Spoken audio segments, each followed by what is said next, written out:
What happens if someone hits 40 and they don't have a home, they have been ticking stuff up, and they're listening to this going, oh crap, everyone's assuming that I'm here and I'm actually here. What are your advice for them? You can't look back. You can't go. Don't look back in anger? Yeah, you can't. Well, seriously, you can't look back and go, woulda, shoulda, coulda. Yeah. You've got to go, Coulda, shoulda, woulda. here is the scenario I'm in. What do I do going forward? Welcome to Checks and Balances, brought to you by Partners Life. I'm Michael Vincent. This is James Blair. And today, how to build wealth in your 40s. We're back in your life. And today, after the much enjoyed How to Build Wealth in Your 30s episode, we're talking about those born between 1975 and 1984.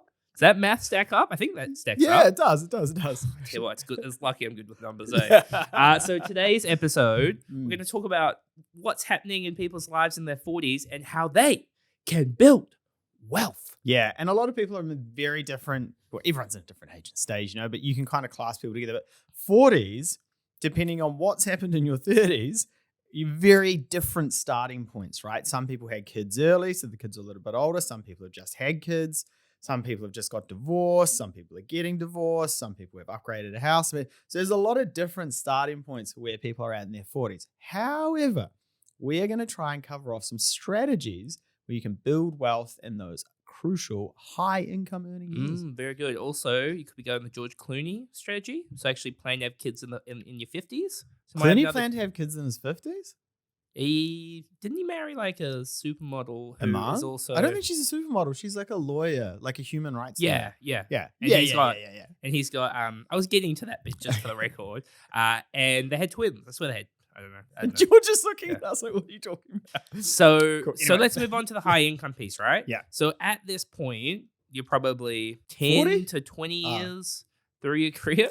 Yeah, probably 40. 10 to 20 years through your career. So you've gone through the roles, you've gone through the rigmarole, and now your income is getting pretty close to whatever it might max out at. Mm-hmm. Yeah, correct. And again, that can be different for different careers, but in general, this is your highest earning period before everything starts to tail off. And it tails off for a number of different reasons. Start working less, people looking after kids, or actually just not doing as a high paying role throughout your later life. But this is really the time to maximize those high income earning years. James, how are we going to do that? Well, the high income is great, but unfortunately, you've also got a hell of a lot of costs. Yeah. So one of the big things that we see every day is it actually does not matter how much money you earn, but you need to be looking at the expense line and going, have I got a surplus? Because, people in their 40s are wandering around going, my kids, they're getting annoying. I deserve a holiday. I deserve a nicer car. I work hard, Michael. I deserve all these things. You don't deserve anything. You deserve to take steps towards financial freedom, improving your life. I know. Exciting guy I am. You don't deserve anything. Yeah. Yeah. And I guess we talk about this quite a bit, right? If you can't manage 50,000, you can't manage 500,000. That is very crucial in these years where lifestyle creep is a very serious thing. As those incomes go up and up and up, and your fixed costs probably aren't going up, so much at the moment, you're kind of at this point where actually there's a lot of spare income that can be wasted, and you won't see it as being wasted. That's the thing. It'll be an essential thing. That coffee in the morning, that's an essential thing because it's only $5, right? Yeah, there he is. So it is very easy to justify in your head why you're not wasting the money and why it's just part of your lifestyle. Interesting the subliminal messages Billy got there, where Georgia took a sip of her coffee, I took a sip of my coffee when you mentioned coffee. Now, so the expense is one thing. The other thing, Michael, that a lot of people have at this stage of life is a mortgage. Oh, yeah? So what should we be trying to do with our mortgage in our 40s? Yeah, so there are no surprises here. You should be trying to pay this thing off as quick as possible, right? If you can, you should be hitting it. Early 50s should be gone. 50, early 50s, you're hoping this thing is done and dusted, right? And strategies to achieve that are looking to lower the interest cost as much as possible, looking to increase those regular repayments as much as possible. If you're getting bonuses, make sure you're putting it onto the mortgage. Do not get a revolving credit facility. For the Lord's sake, you are just going to pull that money back out again and go on a holiday to Thailand with the whole family, cost you 30 grand, and all of a sudden, we did pay it off, we drew it down again, we haven't really made any progress. Get rid of the revolving credit account, pay the loan off as quick as you can, right? Once you've got a bit of equity there, James, is it too late for these people to get an investment property? In their 40s. Yeah. We're just getting warmed up. Oh, we're just getting started. I'm going to live forever. I reckon those that are in their 40s, with modern science, it's not crazy. You don't live till 200, 300, 400. Your consciousness gets uploaded to the cloud. We need this money to last a long time, okay? We're just getting What do you warmed reckon up. rent's like in the cloud? You got a mortgage in the cloud? I reckon there's this great show on Amazon called it's called like Uploaded or something. Yeah. And pretty much so your consciousness goes up to the cloud. Yeah. But then you get charged for upgraded packages. So if you don't just want to live in like a crappy hotel which they've built in the cloud, if you want like a nice hotel and a pool and good dinners and those sort of things, they charge you extra. So we need to start saving for those things. The idea of living forever in the cloud is it's not for me. There's got to be an end point, otherwise what's the point? I mean, it's crazy you're still alive with your lifestyle. You keep saying that. Yeah, it's very true. Yeah, I know. Yeah. So yes, investment property, really good option. At this stage in your 40s, and once again, everyone's doing different things, but just generally speaking, you've probably owned a home for a reasonable chunk of time. That home's gone up in value, then it's gone down in value. But don't worry, next year, I pray it will go back up in value. Yeah. And then hopefully you've been responsible. You haven't been ticking up, cars and upgrading your home too many times, etc. You've been like knocking through the debt, which means you've got some equity, which means an investment property can be a really good option. Yeah. I don't want this to be a 4-hour, extravaganza, but what happens if someone hits 40 and they don't have a home, they have been ticking stuff up, and they're listening to this going, oh crap, everyone's assuming that I'm here and I'm actually here. What are your advice for them? You can't look back. You can't go. Don't look back in anger? Yeah, you can't. Well, seriously, you can't look back and go, woulda, shoulda, coulda. Like, you've got to go, coulda, shoulda, woulda. Here is the scenario I'm in. What do I do going forward? We did a great episode with Debt Free Diva, Jess and Michaela, and she was not in the position she wanted to be in, right? No. There was nothing that she could do to go, I wish I was in a position where I bought a house, I had good income. She got like 37 jobs and paid off a truckload of debt. And then she went and bought some property. And so if you are in that position, that is the reality of the situation. I think what a lot of people would do, probably aren't listening to this episode, they put their head in the sand and they go, what's the point? Yeah. And I think that's probably something we talk about quite a bit, right? Taking action and taking control. Part of that is fronting up to the situation that you're in and going, how am I going to change this? Right.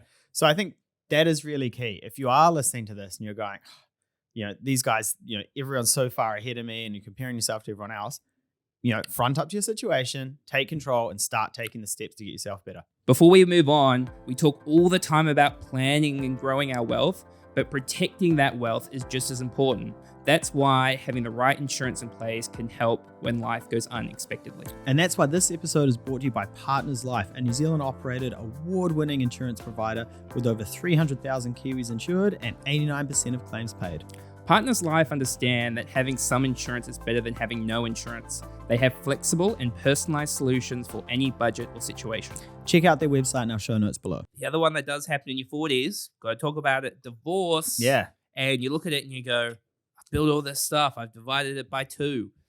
And then you go, I have to build it all back up. Once again, it's just the reality of the situation, right? And you kind of got to go, I can't do anything unless get back with the person. I can't do anything to improve that. I've just got to focus on what's within my control going forward. Yeah, we've done episodes in the past where we talk about anchoring bias and dealing with kind of loss and those sort of things and how it can impact your decisions going forward. Your income is high. You need to run fast and you need to be making smart investment decisions. We've done a lot of webinars where we talk about old mate Larry Linger, where he leaves his money in cash opposed to investing it. If we just save money in cash, sure, it's not going up and down in value. We feel safe, but we're never going to get where we want to get to. I don't know what it is at the moment, but I've got like a number of clients who are going through separations, and it's each of them are coming out the other end in quite different scenarios. And the one thing I think that's consistent across all of the guys is that they are now swinging for the fence, right? They're now like, I'm going to try and moonshot this to get back to where I was really quickly. And it's really, it's very difficult to talk them back from that and be like, this isn't going to work. I don't think you need to do this. And then on the flip side, all of the gals that are coming out of it, not like super sensible, but just like, cool, here's what I can afford. here's what I'm going to do. Here's the next thing. Like, just like really kind of really, and so it's a weird mindset thing that I'm noticing. One guy's like making these crazy low offers on properties and not getting anywhere because like he's trying to like, oh, get this like fantastic bargain. And yeah, it's just a really interesting mindset thing where like both parties think they are doing the right thing, but one of them is doing it much better by taking less risk. Yeah. So divorce is another thing we need to work through. Mm. Coming back to the investment property piece, Mike, say I've got some reasonable income, I've got some equity in my home. Where the hell do you start with investment property? Yeah, definitely speaking to a mortgage broker. Don't speak to a real estate agent first if they're selling you the property, because you'll never get off their phone tree. They'll call you every single day.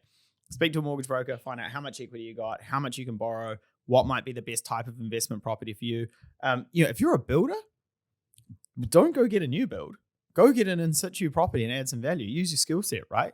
Could be some great bonding time with the lads, especially if you just got divorced, So yeah, it's literally just make sure if you've got those skill sets, you're utilizing them. Anything like that's going to get you ahead a bit quicker.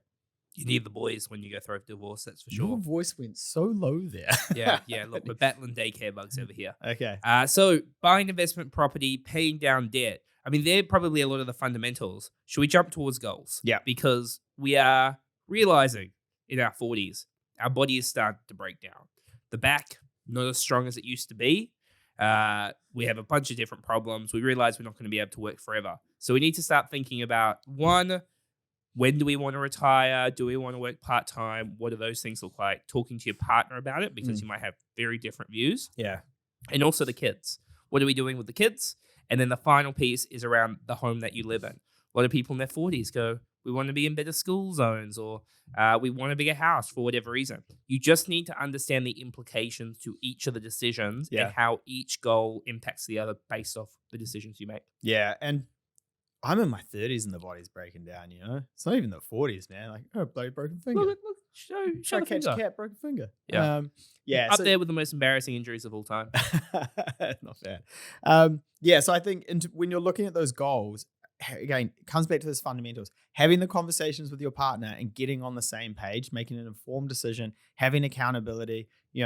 If you're not in the position you want to be in, those sacrifices are going to have to be a little bit more than if you started in your 30s, right? But there is no excuse for you really to not have KiwiSaver. Your KiwiSaver balance should be pretty decent by now. If it's not, get cracking on it. You should be looking at investment properties. You should be making the right moves. If you are listening to this and you go, I want to do it, but I don't know how to do it, make sure you outsource that help. Go speak to a financial advisor. Go speak to a mortgage broker. How they are going to tell you how to get from here to here in practical steps. Yeah, you can work it out yourself, but I'm starting to think of financial advisors as almost like an insurance policy. Yeah. Just increases your probability of getting where you want to get to and having the accountability. It's not like a financial advisor, or at least shouldn't tell you anything like completely radical or something that's going to contemporaneous settlements or something. Get you rich faster. It's about getting you where you need to get to. Yeah, I was talking to a client yesterday, and he's been a taxi driver for ages, and he's now about to retire. He's got 2 houses in Auckland. He's got some debt. And the conversation basically is, he was like, I'm here and I want to, I physically don't know how to go, okay, how do I set myself up for retirement where money's not a problem? I don't have to work so much. My wife can stop working. He's in a great position, but he doesn't know the steps to take, sell a house, pay down some debt, put it in a managed fund, deplete the capital, the actual mechanics of how to do it. He's like, I just don't know how. Someone tell me how to do it. Yeah. Speaking of shares and managed fund, that's probably like a good one to touch on as well. Do not invest into any of those if you still have debt on your own home. If you go, I'm investing into shares, I'm making 10%, you take off tax, fees, and inflation, your net return's probably more like 4%, your mortgage rate is 6%. The math behind the strategy is have good goals, pay down owner-occupied debt, leverage up, buy investment properties if you've got the cash flow to do so, decide what kind of property investor you want to be, and then understand those goals that you're working towards. The other important things in terms of just like tidy housekeeping, one is it's crazy how many people in their 40s don't have a will. Make sure you go and get that sorted. I just got mine done the other day. It was actually super easy. Yeah. Good on you. Yeah, I did it with Hague Line. Yeah. Number 2, insurances. You're probably at the point in your life where you need the most level of life insurance, income protection, looking at health insurance, making sure you're reviewing those. And the other one is the emergency fund, because life does go wrong. According to Michael, he does not want you to have your emergency fund sitting in a revolving credit. I'm anti revolving credit now. Yeah, Your I don't opinion's like that. changed over the last year, 18 It's months. just because everyone manages their money the same way and it's bad. They just like, no one goes anywhere. There is a small subset of people, and like, hit me up in the comments if you're one of the people that manages their money and you think I'm an idiot because, you know, the revolving credits are amazing. But I promise you, for every one of you, there's 50 that don't know how to manage them, and the bank's just kind of raking cash off them. So yeah, I'm not a big fan of revolving credit facilities. Yeah. And the last one is just around KiwiSaver. Yep. So KiwiSaver, making sure you've made an active choice of fund, provider, contribution level. Really, from a contribution level perspective, you just want to max out whatever the employer is giving you because that money is locked up for a long period of time. The last piece, Mike, is inheritance. So in your 40s, inheritance is potentially more likely to happen. Make sure you just have a really good plan for what you want to do with that money. If it is coming, I mean, obviously it's coming from one side of the family, there should be some sort of discussion about whether that, should sit outside of relationship property, because inheritance is outside of relationship property. And if you've got a mortgage, just clear off the mortgage. It should just accelerate the plan. But if it goes on to the mortgage, Mhm. it becomes relationship property in most instances. I'm not a lawyer. So yeah, just make sure you're having a chat about that. Other quick one, if you're getting your will done, get a power of attorney as well. Nice. Anything else to touch on, Mike? No, I think that's it. Okay, they are all the steps in your 40s. Let us know, how do you stack up compared to what we've spoken about? Much love to Partners Life for sponsoring this episode. Please make sure to subscribe to our YouTube channel, which has got over 3,500 subscribers. We want to hit 4,000. Give us a review on Spotify. Give us a like. And when we will catch you, Mike? Next time.